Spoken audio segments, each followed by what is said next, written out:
예, 만나서 반갑습니다. 저는 9월 11일 월요일부터 PSAT 언어 논리 기본 강의를 담당하게 된 고명군이라고 합니다. 여러분 아마 공부하실 때 어떤 방식으로 공부하시는지는 잘 모르겠지만 일단 PSAT 언어 논리 시험 자체가 지향하고 있는 목적하고 관련해서 아마 여러분들 이제 언어적인 부분 이해하고 표현하고 관련된 부분 그리고 논리하고 관련된 부분, 논증 영역하고 비판 영역 있죠. 이 영역에 관해서 아마 문제를 많이 풀고 계실 거라고 생각을 해요. 다양한 문제풀이 방법들을 지금 익히고 계실 거라고 생각합니다. 다양한 문제풀이 방법. 아마 여러분들이 알고 계신 문제풀이 방법이 제가 알고 있는 것보다 많을 수도 있다고 생각해요. 그런데 이런 생각이 좀 들었습니다. 문제 유형에 따라서 문제 유형들이 PSAT 언어 논리 문제를 보면 다양한 문제 유형이 나타나요. 정보가 일치하느냐 불일치하느냐 어떤 제시문을 주고 이 안에 있는 내용이 이 제시문을 읽고 알 수 있는 것은 알 수 없는 것은 또 논지 일치 불일치 이 제시문에서 나타난 논지와 부합하는 것 부합하지 않는 것 상충하는 것 등등 그리고 논증 분석 주로 분석 및 재구성하고 관련된 문제, 조금 재밌는 문제들은 이제 숨겨진 전제찾기, 빈칸 채우기 어떤 이런 문제들이 있고요. 논증 평가하고 관련된 거, 타당성 물어보거나 혹은 귀납 논리하고 관련해서 이제 강화, 약화를 물어보는 어떤 그런 문제들 있어요. 자, 그래서 좀 보면 문제 유형에 따라서 여러 가지 방법들이 나올 수 있다라는 겁니다. 제가 말씀드리려는 거 제가 보니까 그렇다라는 거예요. 정보 일치 불일치 이거를 조금 수월하게 하려면 일치를 만약에 물어본다 라고 하면 뭐부터 읽는 게 확률적으로 유리할까요? 제시문부터 읽는 게 유리하겠죠. 왜냐하면 선택지의 대부분은 거짓일 테니까. 자, 만약에 불일치를 물어본다 그렇다면 제시문을 먼저 읽는 것보다는 선택지를 먼저 읽는 것이 조금 유리할 겁니다. 확률적으로 선택지 안에 제시문의 내용이 요약돼서 나타날 테니까. 자, 논지일치 불일치를 찾는 방법. 논지라는 건 글쓴이가 제시문에서 궁극적으로 하려는 얘기겠죠. 자, 그래서 이걸 찾으려면 아마도 결론지시어를 찾아라. 그 결론지시어란 뭐냐? 무슨 그러므로 그래서 따라서 이런 애들 찾아라. 그러면 걔가 논지다 라는 거. 그리고 좀 더 나아가서 논증 분석 재구성 요거를 하려면 연역과 귀납에 대한 이해가 필요하겠죠. 그리고 논증을 평가해라 라고 한다면 아마도 연역의 특성인 타당성과 귀납의 특성인 개연성에 대한 이해가 필요할 겁니다. 그런데 이 풀이 방법들을 살펴보면 뭔가 공통적인 부분이 있음에도 불구하고 사실은 그 공통점을 잘 의식을 안 하게 돼요. 그냥 넘어가는 경우가 좀 많다라는 겁니다. 그래서 전 이런 생각, 이런 궁금증이 들었어요. 이런 질문, 문제의식이 생기더라고요. 잠시만요.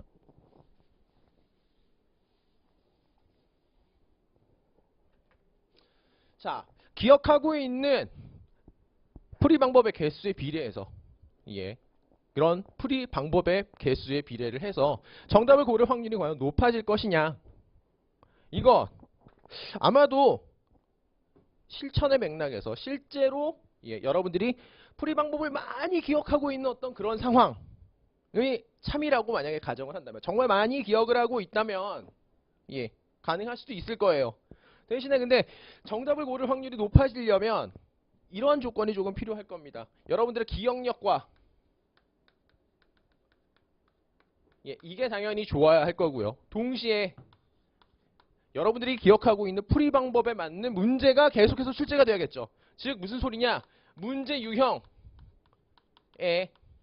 변화가 없어야 한다라는 소리예요. 이때는 맞아요. 예, 이때는 정답 고를 확률 높아질 수 있습니다. 예. 근데 이건 여러분 의지로 어떻게 할 수 있어요. 예, 저는 못할 것 같네요. 근데 얘는 여러분 의지로 할 수 있는 부분이 아니에요. 문제 유형 변화. 아, 문제 유형 바뀌면 안 된다. 뭐 시위할 겁니까? 시위 못해요. 아마 지금 이 순간에도 예, 이 출제위원분들은 어떻게 하면 여러분들의 오답률을 예, 수험생들의 오답률을 높일까를 고민하면서 문제를 출제하고 있을 겁니다. 자, 두 번째 질문 한번 살펴볼게요. 풀이 방법을 그러면 완전히 체화해서 문제를 푸는 행동. 내가 어떤 풀이 방법을 기억하고 있는지를 완전히 잊어버리는 예, 물화일체의 경지 뭐 이런 거 있죠. 예. 그때도 사실 마찬가지예요. 그럼 이제 기억력은 사실 상관이 없는데 그때에도 걸리는 부분은 바로 이겁니다. 문제 유형 변화가 없어야죠. 여러분들이 완전히 체화해서 어떤 형태의 문제가 나오면 그냥 자연스럽게 어떤 행동을 하는데 예, 마치 파블로프의 개처럼 어떤 행동을 하는데 근데 그것도 하려면 문제 유형 변화가 없어야죠. 예, 문제 유형에 최적화된 풀이 방법이라는 것이 가질 수 있는 리스크입니다. 이건. 그렇다면 여러분들이 조금 풀이 방법을 익히고자 할 때에도 혹은 여러분들이 알고 있는 현재 기억하고 있는 풀이 방법들에 대해서도 반성이 사실 필요하다는 얘기예요. 이 얘기는. 그냥 내가 이거 해서 지금까지 정답률이 좋았으니까 계속 이 상태로 가겠다라고 하는 건 나는 앞으로 새롭게 등장하게 될 신유형 문제는 그때 가서 한번 그때의 운에 맡겨보겠다라고 이야기하는 것과 크게 다르지 않습니다. 자, 그러면 문제 한번 볼까요? 이 문제 제가 선택한 이유가 있어요. 이 문제 유형으로 따지면 다음 글에서 알 수 있는 것은 그리고 대략적으로 보니까 설명문이에요. 그러니까 예, 정보 일치 불일치겠구나 라고 생각을 하고 예, 아마도 접근을 할 가능성이 예, 높겠죠. 예, 물론 안 그러신 분들도 분명히 있을 거라고 생각이 들지만 자, 그리고 나서 선택지를 보면 예, 선택지 5개 문장들이 주어져 있습니다. 이거 근데 제가 좀 지금 설명을 좀 하기 위해서 얘가 사실은 정보 일치 불일치를 넘어선 또 한 가지가 들어가 있다라는 건 나중에 설명하도록 하고요. 일단 여기 있는 문장 개수부터 세볼게요. 이거 한 문단 문장 개수 그렇게 많지 않아요. 예, 마침표만 한번 살펴볼게요. 하나, 둘, 셋, 넷. 첫 번째 문단 문장의 개수 4개입니다. 자, 두 번째 문단 가볼게요. 두 번째 문단 문장의 개수 하나, 그 다음에 둘, 그리고 셋, 넷, 4개입니다. 세 번째 문단 하나, 그 다음 예, 둘, 셋, 3개고요. 마지막 문단 하나, 둘, 셋, 3개. 예, 문장의 개수 그렇게 많지 않아요. 얼핏 보면 지금 그러면 총 해서 13개죠. 14개죠. 14개 문장입니다. 그런데 이 제시문에 포함되어 있는 정보가 과연 14개 뿐일까? 예, 절대 그렇지 않다라는 겁니다. 예, 훨씬 많아요. 그 이유가 있습니다. 한국어의 특징. 예, 혼문장과 겹문장 때문이라고 설명하면 아마 여러분 이해하시기 좀 편하실 거예요. 한 문장들이 단순한 혼문장이 아니라 겹문장들이에요. 예, 정보의 양이 엄청나게 많아요. 단순히 여기 지금 문장들이 사용했으니까 그냥 한국어의 문장 구조만 생각했을 때 예, 그것만 생각하고 접근을 하게 되면 여러분들이 약간 뭔가 문제를 푸는데 큰 어려움을 겪을 수 있다라는 겁니다. 그래서 여기에 대한 풀이 방법은 뭐냐면요. 제시문의 첫 문단과 선택지를 빠르게 읽고 제시문을 분석할 때 주어가 될 수 있는 단어들을 확인해라 라는 거예요. 자, 선택지에서 등장하는 예, 단어들, 특히 주어가 될 수 있는 어떤 그런 단어들 여기 있어요. 예, 후보군을 고른다면 뭐 김치 있고, 풀 있고, 효모, 효소, 그 다음에 강한산성, 뭐 혐기성 세균, 자, 그 다음에 김치 국물 시키면 호기성 세균, 자, 그리고 효모, 향미 성분, 예, 효모. 자, 여러 가지 단어들을 선택할 수 있는데 일단 제가 요것만 체크한 이유는 지금 제시문에서 제시문 첫 번째 문단을 훑어봤을 때 공통적으로 겹치는 단어들을 중심으로 선택을 한 겁니다. 그렇다면 우리가 지금 기억해야 되는 단어들 풀, 효모, 효소, 혐기성 세균, 호기성 세균까지 예, 기억을 하면 되는 겁니다. 자, 그러면 하나씩 이제 살펴볼게요. 그러면 아까 전에 얘네가 문장의 개수가 4개, 4개, 3개, 3개였는데 얼마만큼 등장하게 되는지 한번 살펴볼게요. 끊어볼게요. 김치는 자연 발효에 의해 익었기 때문에 자, 하나 끊겠습니다. 김치는 자연 발효에 의해서 익는다. 예, 정보 하나. 미생물의 작용에 따라 맛이 달라진다. 미생물이 작용하면 김치 맛이 달라진다라는 거겠죠. 자, 김치가 발효되기 위해서는 김치가 발효된다면 예, 효모와 세균 등 여러 미생물 증식이 일어난다라는 거죠. 그리고 그 미생물의 증식이 일어나려면 김치를 담글 때 예, 찹쌀가루에 풀 얘기 나왔네요. 써 넣어준다. 자, 풀에 들어있는 전분을 비롯한 여러 가지 물질이 김치 속에 들어있는 영양분의 역할을 해준다. 예. 김치는 배추나 무에 있는 효소뿐만 아니라 예, 배추나 무에 효소가 들어있다라는 정보도 있고요. 그 사이에 들어가는 김치소에 포함된 김치소에도 효소가 들어가 있는데 여기에 효소가 발효를 일으킨다라는 정보까지. 네, 정보 많죠? 자, 그 다음 두 번째 가보겠습니다. 두 번째 문단. 김치의 발효 과정에 관여하는 미생물 여러 종류의 효모, 호기성 세균, 그리고 유산균을 포함한 혐기성 세균이 있다라는 건데요. 자, 발효 과정에 관여하는 효모 있고, 호기성 세균, 그리고 유산균을 포함한 혐기성 세균. 자, 말 상당히 이상하게 썼지만 세 가지가 있다라는 거예요. 효모, 혐기성 세균, 호기성 세균, 혐기성 세균이 있는데 혐기성 세균의 한 가지가 무엇이다? 유산균이다라는 겁니다. 자, 그러면 계속 볼게요. 갓 담근 김치의 발효가 시작될 때 호기성 세균과 혐기성 세균의 수가 두드러지게 증가한다. 쪼갠다면 갓 담근 김치가 발효가 시작되면 된다라는 정보. 호기성 세균이 된다면 호기성 세균과 혐기성 세균의 수가 증가한다. 김치가 익어가면 호기성 세균의 수는 점점 줄어든다. 나중에는 효모의 수와 거의 비슷해진다. 그러나 혐기성 세균의 수는 김치가 익어갈수록 증가한다. 결국 많이 익어서 시큼한 맛이 나는 김치. 예, 많이 익으면 김치가 시큼한 맛이 난다라는 거. 그리고 미세먼지 대부분을 차지하게 된다라는 거죠. 김치를 익히는데 관여하는 균과 매우 높은 산성 환경에 살 수 있는 유산균이 그 예이다. 무엇의 예다? 예, 많이 익어서 시큼한 맛이 나는 미생물의 예가 바로 예, 김치를 익히는데 관여하는 균 그리고 유산균이다라는 거죠. 정보량 엄청나게 많아요. 그리고 여러 풀이 방법에서 나오는 어떤 접속사, 접속부사, 어떤 독특한 표현에 의존해서 아, 글의 내용을 예측하면서 읽을 수 있다라는 게 하나도 안 먹혀 들어가요. 자, 그러면 이것만 해서 끝나느냐? 그렇지 않습니다. 제가 지금 여기서 얘기하자면 지금 여기 선택지도 상당히 복잡하게 꼬여져 있어요.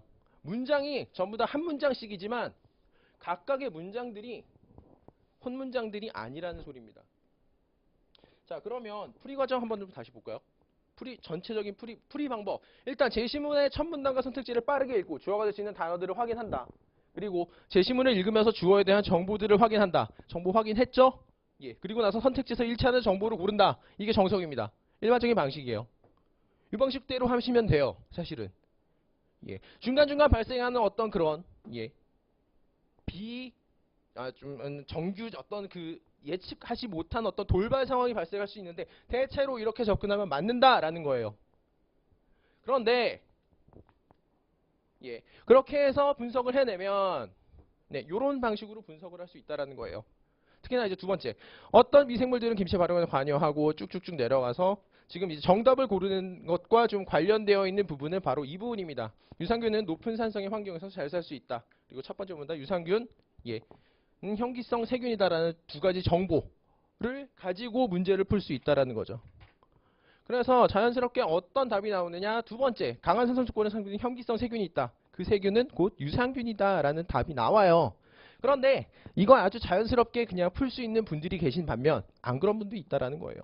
정보의 양이 너무 많으니까 일치 불일치 문제는 제시문 안에 답이 그대로 있어야 되는데 지금 이 상황은 뭐냐면 두 가지 정보를 가지고 하나의 함축을 이끌어내야 한다라는 거.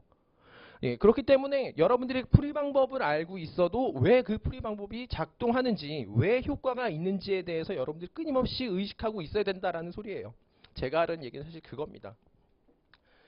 자, 그래서 충분한가? 그 풀이 방법이, 단계별 풀이 방법 과연 충분한가? 이거를 끊임없이 여러분들 고민하셔야 된다는 소리입니다. 네. 자, 그래서 고찰을 해본다면 여러분들 뭔가 어떤 문제 유형에 따라서 혹은 문제에서 물어보려는 어떤 개념에 따라서 서로 다른 풀이 방법을 선택할 수 있어요. 그런데 어떤 방법을 선택하든지 간에 이건 바뀌지 않는다는 사실입니다. 어떤 순서나 절차로 문제를 풀더라도 제시문과 선택지를 구성하고 있는 문장의 의미를 놓쳐서는 안 된다. 그 의미를 파악해야 된다는 당위는 변하지 않는다라는 거예요. 아까 전에 가장 가지고 있었던 그 큰 고민. 풀이 방법을 완전히 체화하거나 혹은 수많은 풀이 방법을 기억하거나 효과가 있을 수 있어요. 단 여러분 기억력도 좋고 기억력 좋은 건 여러분이 노력하면 되니까. 그리고 문제 유형이 바뀌지 않는다. 라는 조건 하에서. 근데 그 두 번째 조건 충족시키기 어렵다라는 거 방금 문제에서 사실 나타났습니다. 자, 그럼 문장의 의미란 과연 무엇이냐? 이거 사실은 우리나라 한국어 모르겠습니다. 국어 교과목에서 국어 교과 과정에서 사실 한국어하고 관련돼서 언어학적인 의미, 언어의 의미하고 관련된 부분을 그렇게 심도 있게 저는 가르치는지 안 가르치는지 모르겠어요. 일단 제 기억에는 없어요. 고등학교 때 문장의 의미하고 관련된 어떤 그런 교육을 받았던 기억은 없습니다. 이거는 제가 대학원에 진학을 해야겠다라고 생각을 하고 본격적으로 공부를 할 때 좀 배웠던 사실 내용이에요. 이건 이 논리 원자론, 문장의 의미를 설명하고 있는 이론 중에 하나는 이제 논리 원자론이 있습니다. 이 논리 원자론은 분석 철학의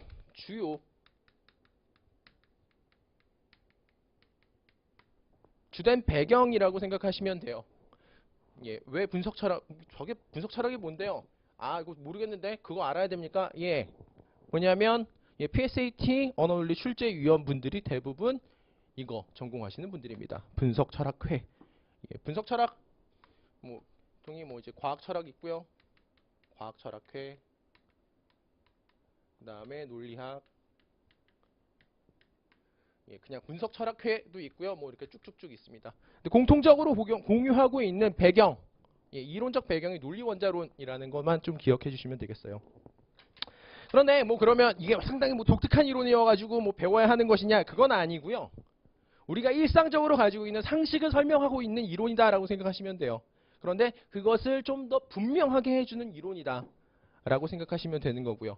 제가 이 이론을 여러분들한테 좀 소개를 하고 이것과 관련된 좀 설명을 좀 더 충분히 해야겠다라고 생각한 이유 중에 하나는 이 논리 원자론이 사실은 독해에도 도움이 되지만 더 나아가서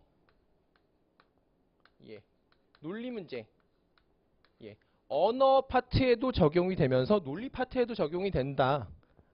그렇기 때문에 상당히 유용하다라는 것 때문이에요. 자, 보겠습니다. 한 가지씩 볼게요. 문장의 의미는 문장이 모사하고 있는 세계 안의 사실이다. 그래서 문장의 의미가 과연 무엇이냐? 참 혹은 거짓이라는 겁니다. 참이 되거나 거짓이 되거나 둘 중 하나라는 소리예요. 이 문장의 의미는 과연 무엇일까? 참 또는 거짓. 이거 외엔 없다라고 생각하시면 됩니다. 자, 그럼 두 번째 볼게요. 문장은 참이 되거나 거짓이 되는 의미를 가질 수 있는데 문장의 한 성분은 그런 방식으로 의미를 가질 수 없다라는 겁니다. 문장을 구성하고 있는 어떤 단어들, 칠판, 분필, 시계 등등등은 그 자체로 뭔가 어떤 지시하는 대상이 있긴 있어요. 지시하는 대상, 지시체가 있긴 있다라고 볼 수는 있지만 하지만 그 단어만으로는 참 거짓을 말할 수 없다라는 겁니다. 만약에 어떤 단어가 있기 때문에 그 대상이 존재한다라고 얘기한다면 이런 얘기 유령이라는 단어가 있으니까 유령 믿으세요? 유령이라는 단어가 있으니까 아 유령 이거는 참이야. 네. 이건 말이 안 된다라는 거예요. 이러한 얘기들은 전부 다 배제가 된다라는 겁니다. 어떤 단어는 참이나 거짓의 대상이 되지 않는다라는 거예요. 그리고 여기서 좀 더 확장된 거. 자, 이 논의가 좀 더 확장돼서 원자 문장에 대한 논의가 나타납니다. 예.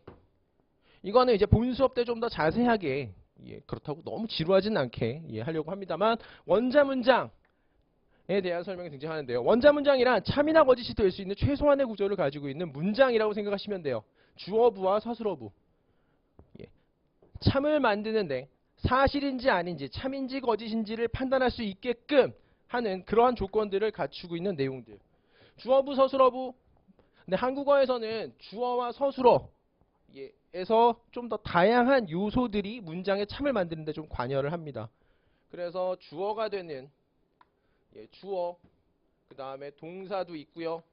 때때로는 시간을 나타내는 어떤 부사어도 이 원자 문장을 구성하는 최소한의 구성 요소가 될 수 있습니다. 이거는 좀 맥락에 따라 달라요. 그래서 여러분들이 기억해야 되는 거, 최소한의 구조를 가지고 있는 원자 문장이라는 것이 있구나. 그럼 우리가 제시문을 읽을 때 대체 원자 문장이 무엇인지를 의식하면서 읽어야 한다는 거죠. 그러면 이렇게 생각할 수 있어요. 그럼 나머지 다른 문장들은요. 아까 전에 견문장들 이런 놈들은 과연 뭘까요? 어떤 놈들이냐면 이런 놈들이에요. 모든 문장은 문장들의 원자 문장의 조합으로 이루어진다라는 거. 아까 전에 등장했었던 여러 종류의 견문장들, 논리 원자론에 따르면 이러한 네 가지 방식, 연언이나 선언이나 부정이나 함축이라는 기호에 의해서 그런 논리적 연결사에 의해서 합쳐져 있는 상태다라고 생각을 하시면 되는 겁니다. 네, 연언이라는 건 다른 게 아니라요. 그리고 선언 또는 부정은 무엇이 아니다. 함축은 무엇이면 무엇이다라는 거예요. 여러분들이 미리 예습을 하셔서 예전에 이미 PSAT 언어 논리와 관련된 배경 지식을 어느 정도 좀 가지고 계신 분들은 얘가 논리학에서 사용되는 애들인데 라는 거 알고 계실 거예요. 근데 그 설명이 사실은 독해를 할 때 최종적인 목표가 되는 문장의 의미 파악을 위해서 활용할 수 있는 논리 원자론에서 사실 유래되었다라는 사실을 기억하시라는 겁니다. 공통된 거예요. 네. 그러면 또 이렇게 생각할 수 있어요. 아니 그냥 글을 읽고 여러 번 읽다 보면 당연히 그냥 자연스럽게 이해되는 거 꼭 굳이 뭐 이런 거 해야 돼. 시간 들여서 논리 문제도 말이야 그렇게 복잡하게 막 무슨 명제 논리니 되게 그런 거 있던데 저는 수학 이런 거 잘 못하는데 그거 안 하고 풀 수 있는 방법 없을까요? 라고 그렇게 묻는 후배들 학생들 좀 만나 보긴 했습니다. 자 그런데 그래서 가끔 이런 거 저는 그런 질문에서 그냥 이런 제시문 그냥 보여줍니다. 보통 논증인지 아닌지 판단하라 라고 할 때에는 대표적으로 그냥 쉽게 찾는 방법은 결론지시어 찾아라예요. 결론지시어 찾아봐. 그거 다음에 나오는 게 주장이야. 그게 결론이고 나머지 애들이 아마 이제 전제가 될 거야. 그런데 여기서 볼까요? 알려진 결론지시어가 여기 나타나는가? 무슨 의문문도 들어가고. 없어요. 뭐냐면 근데 이건 어떤 논증이냐면 귀납 논증이에요. 그 중에서도 어떤 타입이냐면 유비추론. 네. 별을 관찰하는 방법과 전자를 관찰하는 방법이 유사하다. 별의 관찰을 통해서 별이 존재한다고 할 수 있다. 따라서 전자도 존재한다라고 말할 수 있다. 얘가 존재한다. 안 보이죠? 이건 근데 귀납 논증. 유비추론의 어떤 형식을 이해하고 있어야 읽어낼 수 있어요. 네. 자, 요런 부분들, 요런 내용들 어느 정도 알고 있어야 한다라는 거. 어느 정도 알고 있는 수준이 아니라 오히려 논리 원자론을 비롯해서 논리 기호, 명제 논리 기호와 여기에 대해서 좀 배경 지식이 탄탄해야 새롭게 등장하는 어떤 유형의 문제들, 그런 문제들에 대해서 여러분들이 당황하지 않고 적절하게 대응할 수 있을 것이다 예, 이게 제가 여러분들에게 조금 말씀드리고 싶은 부분입니다. 예, 이런 내용들, 예, 이런 문제의식을 가지고 예, 수업을 좀 진행할 계획입니다. 예, 그럼 수업 시간에 뵙도록 하겠습니다. 감사합니다.